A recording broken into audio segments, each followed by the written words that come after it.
Good day, ladies and gentlemen, and welcome to today's story time. Now, the story sets off where my father was building that house out in Lake County, and he had it all completed, and we had moved in. And, I had already started going to school in Umatilla, Florida, which was about 20 miles away. And it was quite a long bus ride. As we drove along, uh, it was through an area that was like small communities that were built up in a place called Paisley. We'd drive through Paisley, which was a little tiny town on the way into Umatilla. And it was Highway 42, State Route 42, and it was a twisting road that went through the edge of the Ocala National Forest, and it was like mostly undeveloped on both sides of the road. It was a narrow little two-lane paved highway, but it was well paved, but it was not real wide, and there was thick, heavy, dense brush on both sides of this highway. And for the most part, while you're traveling through the sections of woods. And we're talking about brush. It was thick and heavy and dense. The brush in Florida is extremely thick and heavy and dense. And oftentimes it'll get fires in the wintertime.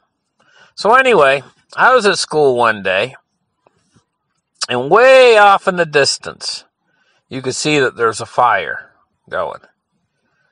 And I was always interested kind of in the forest fires in Florida. You know, when I was a kid, I used to like to watch them. Sometimes they look like a volcano off in the distance, and the heavy, thick flume of smoke and ash going up into the air like sort of looked like a volcano off in the distance. So that day I could see there was a small one going off, a small fire going off in the general distance toward where home might be, but I wasn't sure because looking from quite a distance, 20 miles away, you can't be sure about those things. So it was time to go home from school, and the bell went off, and it was time to go out and catch the bus. So I went out to the bus stop at the school, and I looked for my number of the bus. Well, sure enough, my number pulled in, the number of my bus, and I got on board. And I went to my normal seat. I sat down in the seat, and the school bus was mostly full with students. And the bus took off, and we started to go toward home. Well, there was a male bus driver, looked like a middle-aged man, and he was a pretty good bus driver, and he's driving us home at his normal pace, which was right around 40 miles an hour. And as we were going through the twists and turns of this narrow road through the woods section through Paisley, I kept looking out the window and seeing this fire off in the distance. So first the bus would turn one way and it would go down one direction. The road was twisty, it was a pretty twisty road. And it looked like we were going away from the fire, and then it'd turn back the other way, and we'd be going in the opposite direction. It looked like we were heading toward the fire again, and then I noticed the fire was getting bigger and bigger off in the distance, and we were getting closer and closer to it. We kept driving. We drove all the way through Paisley, and then we started to drive through the woods sections, heading toward home. And I noticed the fire was looming closer and closer in front of us. And, of course, it was looking like it was getting worse and worse. So, as we drove home, we came to the front edge of the fire. And it was on the road that was leading to where I was going home. I looked out the windows, and there was an officer there. And he had the road barricaded. There was a couple police cars there. And he held his hand out and told the bus driver to stop. So the bus driver pulled over and stopped. And while we were sitting there, and we must have been sitting there for about 20 minutes, and it looked like the police officer and a fireman came up and he was talking to them and everything. And I noticed it almost looked like the fire in front of us had went out. It was mostly the smoke had changed color now, and it wasn't the dark smoke any longer, and it was on one side of the road. It was on the right-hand side of the road, and it looked like it was all white-looking smoke coming off of it now. And the fire trucks were all there, and they had a fire bulldozer there, and a number of fire implements work on fires there. And the bus driver was talking to the policeman and things, and he walked back to the bus for a minute, and he checked on the kids, and he come on board, and he said, "Well, it looks like they're getting the fire out, and they're going to let us go through," he said to the kids. And then he went back off the bus and walked back out to the police officer, and they were talking for a little bit. Seen the police officer pointing this way and pointing that way. And the fire engineer was there, and he was pointing this way and pointing that way too. And then they were all talking for a minute or two, and then the bus driver started to come back to the bus again. He got on board, and he said, "Okay, kids, it looks like they've got the fire mostly all put out on the left-hand side of the road. The right-hand side of the road."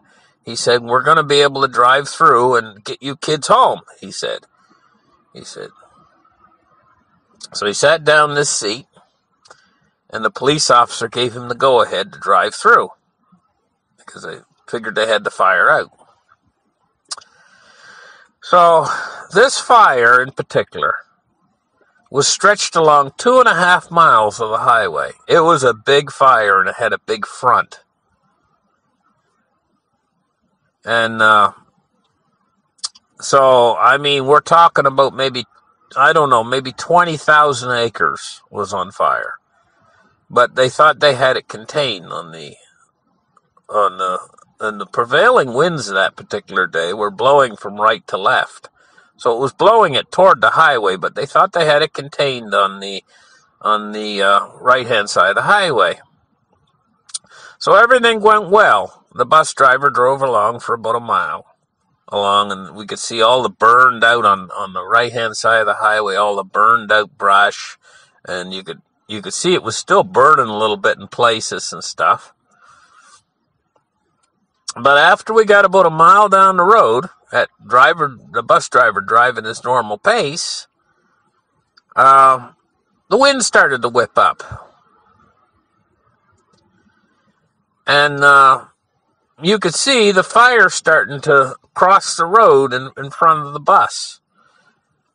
And it was roaring and crackling in the brush, And so the bus driver brought the bus to a stop. And he got out of the bus, and all the kids were there, and everybody was looking. Everybody ran to the back of the bus, and they were all opening up their windows and sticking their head out. And the back of the bus, you could see that the fire was crossing the road behind us. Looked like about maybe 600 yards behind us. The fire was crossing the road and behind us. And it was just roaring, and the flames are shooting all the way across the highway. And then we looked in the front of the bus, and we could see the fire was crossing the road in front of us.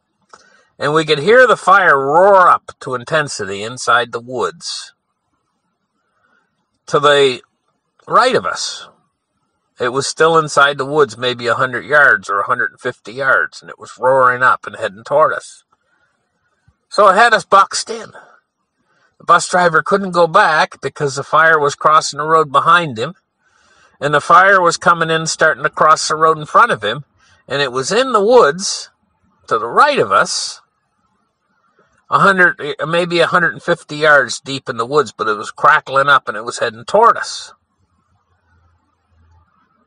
The bus driver, he scratched his head for me. He says, "We got to get out of here," he yelled. He ran on board the bus and he sat down in the seat. And he turned into a very authoritative form. He got really upset. He was really upset, and he said, "You kids," he said, "roll all your windows up right now." He said, "Do it." Well, the bus was half full of smoke at that point, but it was not real dense, but it was smoky on board the bus. So the kids all slammed their windows up. And he hit the pedal, the bus driver. He floored that bus, and it went as fast as it would go down that road.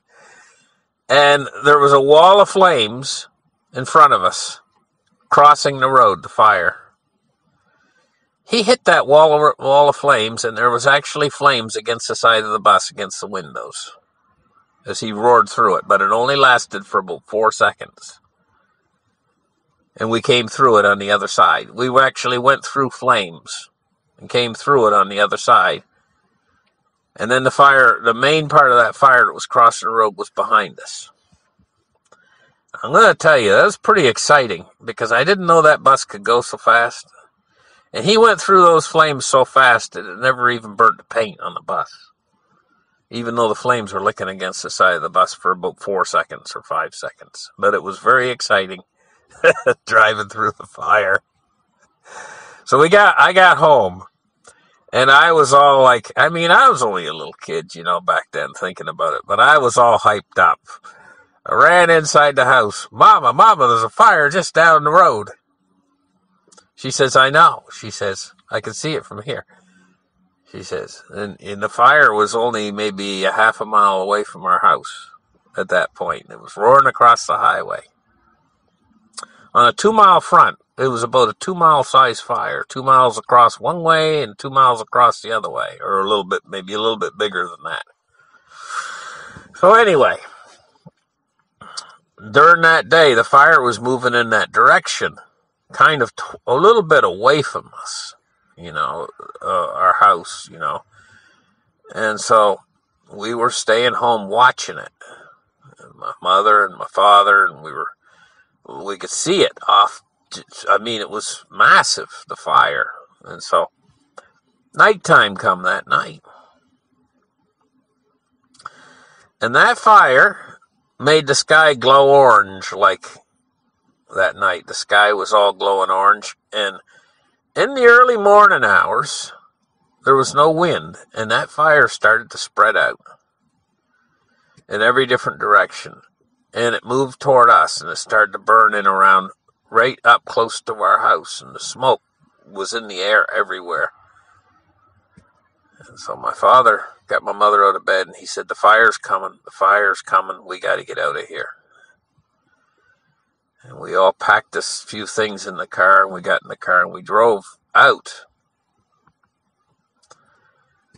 And so we left for about 4 or 5 hours, and then we started to come back home. When we come back home, the fire was pretty much burning itself out at that point, but it burned up within 100 yards of our house. And there was alligators walking around in the streets, and they were coming up out of the fire area, these alligators, and they were walking through our yard. One went through our yard, and we seen another one in the road. Alligators were coming up from the swampy area down in behind our house where the fire would burn through a swampy area. And so it was quite a situation indeed, but the fires down in Florida used to be like that in those days. Before Florida was so much tamed and they didn't have so many fire roads put in and stuff like they do now, and not as much equipment to fight them. They still get some kind of bad fires in Central Florida. When they get them is in the wintertime. That's the particular time of year they get forest fires. And forest fire in Florida, when it gets into the thick brush, the flames can go 100 feet into the air or higher. And tremendous heat makes an awful crackling sound, and it can move through the brush at a tremendous rate of speed with these flames jumping from trees to trees. Sometimes, if it's really dry, it can even get into the tree tops and start to burn through the tree tops like a fire hurricane. They're tremendously dangerous fires. They're something similar to the fires they get out in California. Anyway, guys, thank you for listening to this weekend's story, and We will catch you guys on Monday morning with a new show. You guys have a great afternoon. Bye-bye.